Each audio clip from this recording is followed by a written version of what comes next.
1079 CDY, Cadillac's local first station with Rich Spicer. I'm glad to have you along on the Get Up and Go morning show. And a little while ago, we heard from Eric Richards, who he and I are working together to help promote the Temple Hill Baptist Church 3-on-3 benefit basketball tournament, which is happening again this year in May, a little earlier than last year. May 6th is when it's happening. And the beneficiary will be the Joint family this year. And Erin Joint is with us right now. And Erin, good morning. Good morning, Rich. Tell us a little bit about what's going on in your life. Well, about 3 years ago, I was diagnosed with stomach cancer. And this past November, I was diagnosed once again with stomach cancer, a secondary tumor. So it's the same cancer, but a different place? Yep, the same cancer in a different place. It's actually called a Krukenberg tumor, and it's a very rare type of cancer. There's not much research on it, not much research on treatment, what actually works. Have you been told how many others that they're aware of, doctors are aware of, that have this?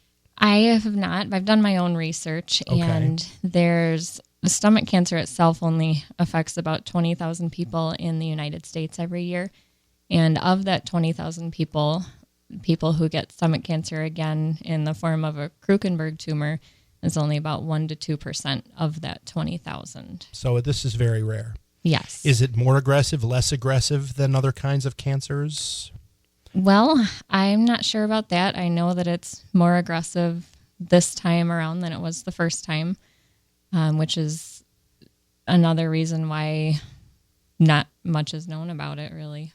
And so how do you react to knowing that you have this condition, this disease that so few other people have? I mean, that's got to be kind of scary.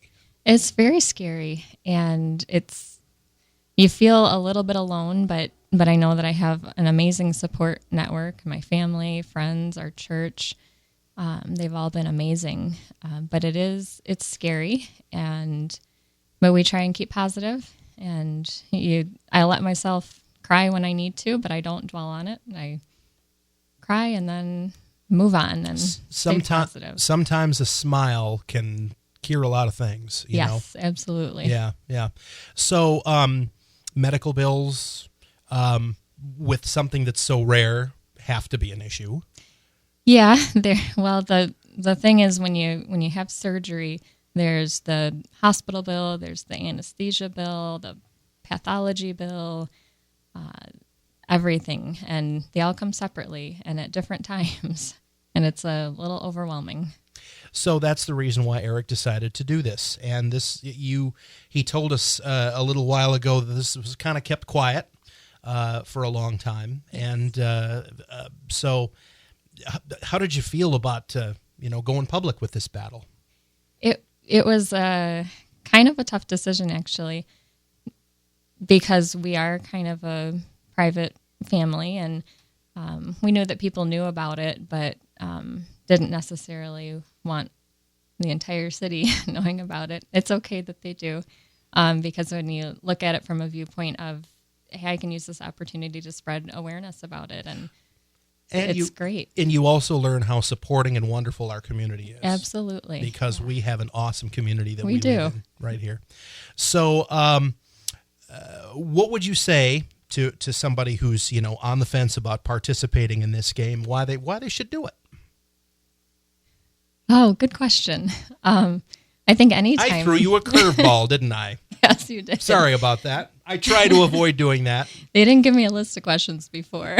Sometimes, though, that's kind of the best way to go, I think. Okay. Yeah. I think anytime you have a chance to give back to your community it's a great opportunity. And even if you just want to come watch the game, I think it'll be a lot of fun. I know that we've helped other people in the past, and now when we're at a time in our lives when we need help, people step up to the bat, and they're amazing. Eric, if you want to slide on in here now, for folks who aren't basketball players but still want to come, there are going to be other multiple ways to raise money, right? You don't have to play to participate. No, you can definitely just donate money if you want to. We're going to have concessions there, and the concessions are paid for with sponsorships. So all the money raised at concessions goes towards the family. I'm going to try to do the hoodies again this year because those have been popular in the past. We're going to see there's a one of those cancer ribbons that's periwinkle. I'm going to try to get the colors to be black and periwinkle this year for the hoodies and for the players' shirts, just in honor of the cancer and to help raise awareness of it. So if someone says, "Why'd you pick periwinkle?" I'm going to say, because that's the cancer color. Mm-hmm. And it'll help. She wanted to raise awareness, so I'm tailoring this tournament to how she wants it done to the best of my ability without affecting the actual tournament itself. Again, you can sponsor. It's $100, and like I said, it's a good deal. You get your name on the back of all the player shirts. I thank you on the Facebook page, and I come in here and I thank you on, I think it'd be May 5th, that I'd be in here. Facebook auction, which we talked about earlier. There's a Facebook auction that you can donate items and bid on the items. I mean, and there's actually been some really good items in the past. One year I was actually put up there and auctioned off as a date, which won't happen this year because I have. I think you're taken, aren't you? Not allowed. Yeah. I have not allowed that since. It raised a little bit of an issue in my private life at that time because I was seeing somebody at that time, and it ended up being like a $150 item. I ended up having to drive to Nashville for the date. What? Yeah, so it was. I mean, it was fun. It was different. You know, one of my good friends actually won the auction because I explained to her the situation. I was like, I'm kind of seeing somebody, and this ain't cool. And the people that put me up there didn't know because that's like the joints. I'm very private about my private life.